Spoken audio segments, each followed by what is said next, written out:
हाय kids, Satya kids world में आपका स्वागत है। तो बच्चों चलो आज कहानी सुनेंगे और पंचतंत्र की कहानियों के इस सीरीज में आज कहानी सुनेंगे जाट की बुद्धिमानी। तो चलो सुनते हैं कहानी। एक जाट था, उसके घर में एक गाय बहुत अच्छी और 20 सेर दूध देने वाली थी।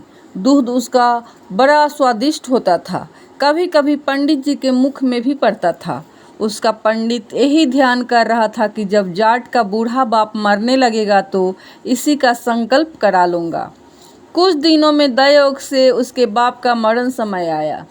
सांस बंद हो गई और खाट से भूमि पर ले लिया गया, अर्थात प्राण छोड़ने का समय आ पहुँचा। उस समय जाट के इष्ट मित्र और संबंधित उपस्थित हुए थे। तब पंडित जी ने पुकारा, यजमान, अब तो इसके हाथ से गौदान किया। जाट 10 रुपया निकाल पिता के हाथ में रखकर बोला, पढ़ो संकल्प। पंडित जी बोले, वाह वाह, क्या बाप बार बार मरता है। इस समय तो साक्षात गाय को ले आओ जो दूध देती हो, बूढ़ी न हो, सब प्रकार से उत्तम हो। ऐसी गौ का दान करना चाहिए। जाट जी, हमारे पास तो एक ही गाय है, उसके बिना हमारे लड़के बच्चों का निर्वाह नहीं हो सकेगा, इसलिए इसको ना दूंगा। लो, इन 20 रुपये का संकल्प कर दो और इन रुपयों से दूसरी दुधारू गाय ले लेना। पंडित जी, वाह जी वाह, तुम अपने बाप से भी गाय को अधिक समझते हो। क्या अपने बाप को बैतरणी नदी में डुबाकर दुख देना चाहते हो? तुम अच्छे सुपुत्र हुए। तब तो पंडित जी की ओर सब कुटुंबी हो गए, क्योंकि उन सबको पंडित जी ने बहका रखा था और उस समय भी इशारा कर दिया।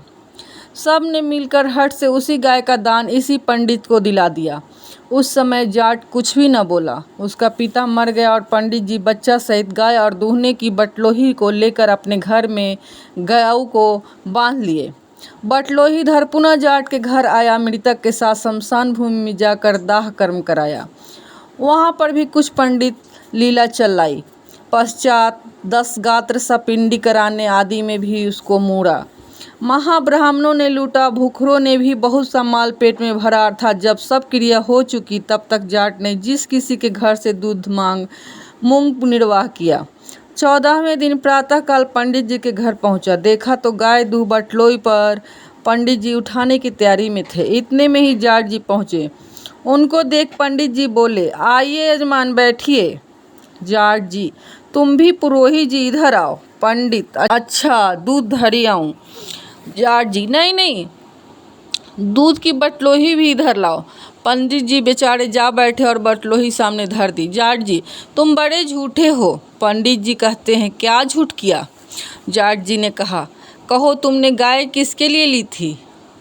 पंडित जी ने बोला, तुम्हारे पिता को बैतरणी नदी तारने के लिए। जाट जी कहते हैं, अच्छा, तो तुमने बैतरणी नदी के किनारे गाय क्यों नहीं पहुंचाई? हम तो तुम्हारे भरोसे पर रहे और तुम गाय अपने घर बांध बैठे। न जाने मेरे बाप ने बैतरणी में कितने गोते खाए होंगे। पंडित जी ने कहा, नहीं नहीं, वहाँ इस दान पुण्य के प्रभाव ने दूसरी गाय बनकर उनको उतार दिया होगा। जाट जी ने कहा, बैतरणी नदी यहाँ से कितनी दूर है और किधर की ओर है? पंडित जी ने बोला, अनुमान से कोई 30 करोड़ कोस दूर है, क्योंकि 49 कोटि योजन पृथ्वी है और दक्षिण में नैऋत्य दिशा में बैतरणी नदी है। जाट जी ने कहा, इतनी दूर तुम्हारी चिट्ठियों में तार का समाचार गया हो, उसका उत्तर आया हो कि वहाँ पुण्य की गाय बन गई और अमुक के पिता को पार उतार दिया, दिखलाओ। पंडित जी ने बोला, हमारे पास गरुड़ पुराण के लेख के सिवा डाक एवं तार आदि कुछ भी नहीं। जाट जी ने बोला, इस गरुड़ पुराण को हम सच्चा कैसे माने? पंडित जी कहते हैं, जैसे सब मानते हैं। जाट जी ने बोला, यह पुस्तक तुम्हारे पुरखाओं ने तुम्हारी जीविका के लिए बनाई है, क्योंकि पिता को बिना अपने पुत्रों के कोई प्रिय नहीं। जब मेरे पास चिट्ठी पत्री या तार भेजेगा तभी मैं बैतरणी नदी के किनारे गाय पहुंचा दूंगा और उनको पार उतार पुनः गाय को घर ले आऊँगा। दूध को मैं और मेरे लड़के पिया करेंगे। यह कहकर दूध की भरी हुई बटलोही गाय और बछड़ा लेकर जाट जी अपने घर को चले गए। पंडित जी ने बोला, तुम दान देकर लेते हो, तुम्हारा सत्यानाश हो जाएगा। जाट जी ने बोला, चुप रहो, नहीं तो 13 दिन दूध के बिना जितना दुख हमने पाया है सब कसर निकाल लूँगा। तब पंडित जी चुप रहे और जाट जी गाय बछड़ा लेकर अपने घर पहुँचे। जब ऐसे ही जाट जी कैसे पुरुष हो तो पंडित लीला संसार में न चले। इस कहानी से पता चलता है कि पंडित लोग किस तरह से मूर्खों को धोखा देकर अपने उल्लू सीधा किया करते हैं। भला जिस मनुष्य ने जीवित माता पिता की कभी सेवा नहीं की और कभी आज्ञा न मानी, कभी उनको संतुष्ट और तृप्त नहीं किया, वह मरने पर इस श्राद्ध और पिंडदान से उनकी आत्मा को कैसे संतुष्ट कर सकते हैं। यह तो वही बात है, जियत पिता से दंगम दंगा, मरे पिता पहुँचाए गंगा। जियत पिता की न पूछी बात, मरे पिता को खीर और मातत। जियत पिता को घूसे लात, मरे पिता को श्राद्ध करात। जियत पिता को डंडा लठिया, मरे पिता को तोशक तकिया।